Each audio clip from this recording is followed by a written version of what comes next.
हिमाचल प्रदेश के मुख्यमंत्री सुखविंदर सिंह सुक्खू ने शिमला में आयोजित जय हिंद सभा में कहा है कि कांग्रेस पार्टी देश की एकता और अखंडता के लिए हमेशा तत्पर रही है और रहेगी। ये सभा 1971 के भारत पाक युद्ध के शहीद सैनिकों और शिमला समझौते की याद में आयोजित की गई थी। मुख्यमंत्री ने कहा कि उन्होंने खुद 1971 के युद्ध में एक सैनिक से बात की थी। उन्होंने बताया कि उस समय न तकनीक थी न आधुनिक हथियार, लेकिन जज्बा अटूट था। उन्होंने कहा कि जब इंदिरा गांधी ने देश को संबोधित करके युद्ध के लिए तैयार रहने को कहा था, तब हर भारतीय सिपाही तैयार था। उन्होंने बताया कि इस कठिन समय में इंदिरा गांधी ने साहस दिखाया और पाकिस्तान के 2 टुकड़े कर दिए। 93,000 पाकिस्तानी सैनिकों ने आत्मसमर्पण कर दिया था और बांग्लादेश का निर्माण हुआ था।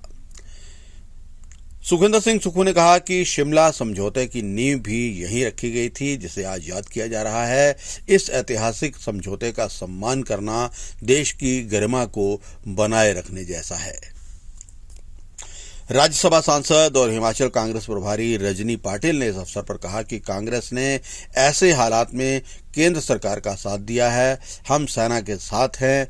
उन्होंने पूछा कि अमेरिका ने सीज फायर की घोषणा क्यों की।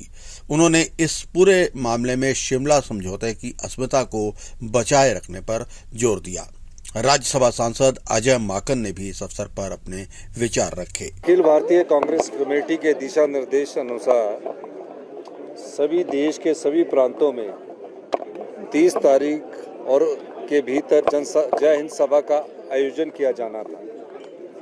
हमारा आज आयोजन किया गया है, जिसमें 50 पूर्व सैनिक जिन्होंने देश की सेना में सेवा की है, 1971 की लड़ाई लड़ी है और जो अभी सिंदूर ऑपरेशन हुआ है उसमें जो परिवार शहीद हुए हैं, एक हमारे उनको जो हमारी सरकार की तरफ से सम्मान मिलना चाहिए था, जो सिंदूर के ऑपरेशन के दौरान, वो सम्मान भी दिया गया।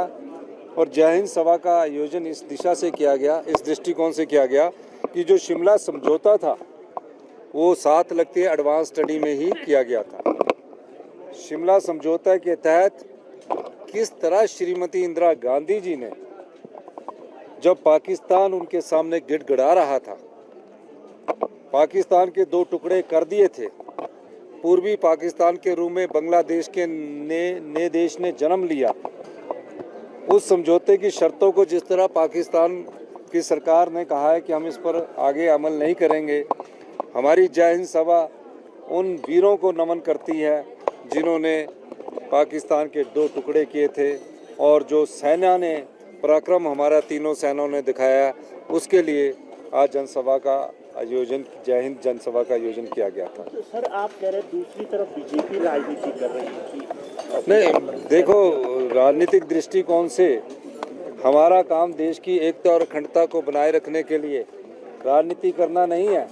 हमारा काम जो हमारी कांग्रेस की विचारधारा जो देशभक्ति से ओतप्रोत है, जिस देशभक्ति की विचारधारा के साथ हम आगे बढ़ते हैं और जिस देशभक्ति की विचारधारा के तहत सैकड़ों कांग्रेस के कार्यकर्ताओं ने और देश के 2 प्रधानमंत्रियों ने, मुख्यमंत्री ने, प्रदेश कांग्रेस कमेटी के अध्यक्ष ने, श्रीमती इंदिरा गांधी ने, श्री राजीव गांधी ने देश की एकता और अखंडता के लिए अपने प्राणों का बलिदान दिया, ये सब उन बातों को याद करने के लिए जय हिंद सभा का आयोजन किया गया था।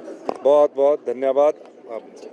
देखिए, शिमला में ये सभा होना ये अपने आप में ये बहुत ही अभूतपूर्व कार्य प्रोग्राम है, क्योंकि पूरे देश में अगर कहीं पे ये समझौता हुआ है पूरे विश्व में, वो शिमला समझौता, शिमला ट्रीटी करके जाना जाता है। और वो शिमला ट्रीटी यहीं से 500 किलोमीटर दूर हुआ था। हम वहीं पे प्रोग्राम करना चाहते थे, लेकिन वहाँ जगह कम है, इसलिए हमने यहाँ पे किया है। सबसे बड़ी बात यह है कि उसमें यह तय हुआ था, स्पष्ट हुआ था कि 2 देश के बीच में, पाकिस्तान और इंडिया, इसमें कोई भी बीच में नहीं आ सकता। ये हम 2 देश सवाल से पैदा कर सकते हैं, यूएन में भी नहीं जा सकते। ये फाइनल हुआ था। उसके बावजूद उन्होंने, ट्रंप साहब ने पहले आगे आके ये सीज फायर डिक्लेयर कर दिया। इसका हमें खेद है। वो बिल्कुल बराबर नहीं हुआ है।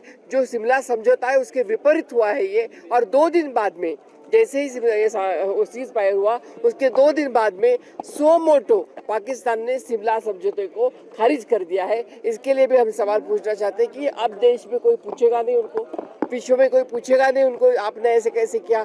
हम तो कानून के मुताबिक चलते हैं, लेकिन वो कैसे भी करेंगे। और हमारे इतने लोगों की जानें दी है, उसके बाद में आप सीज फायर करते हैं। और वो सीज फायर भी पहले ट्रम्प बताते हैं और उसके लिए बोलते व्यापार के लिए हमने कर दिया। और फिर एप्पल का फ़ोन भी जो मालिक है एप्पल का, उनको भी बोला कि एप्पल का यहाँ प्रोडक्शन नहीं करना चाहिए, ये भी बता रहे हैं। एक तरह से ये उनकी जोर ज़बरदस्ती चल रही है ट्रम्प साहब की। मैम, जिस तरह से ऑपरेशन सिंदूर को पॉलिटिसाइज किया नहीं बताइए, शर्तें नहीं बताइए। जिस तरह से ऑपरेशन सिंदूर को पॉलिटिसाइज किया जा रहा है, चुनावों में इसका प्रयोग करने का प्रयास किया जा रहा है, किस तरह देखते हैं आप इस तरह के? हिंदुस्तान की जनता बहुत होशियार है।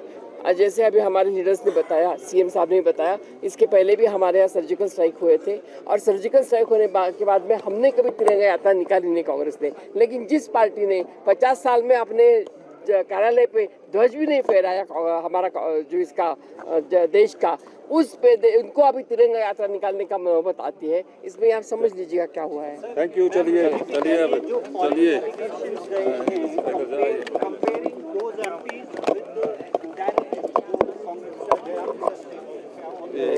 इसके ऊपर नहीं मैं बोलना चाहूँगा।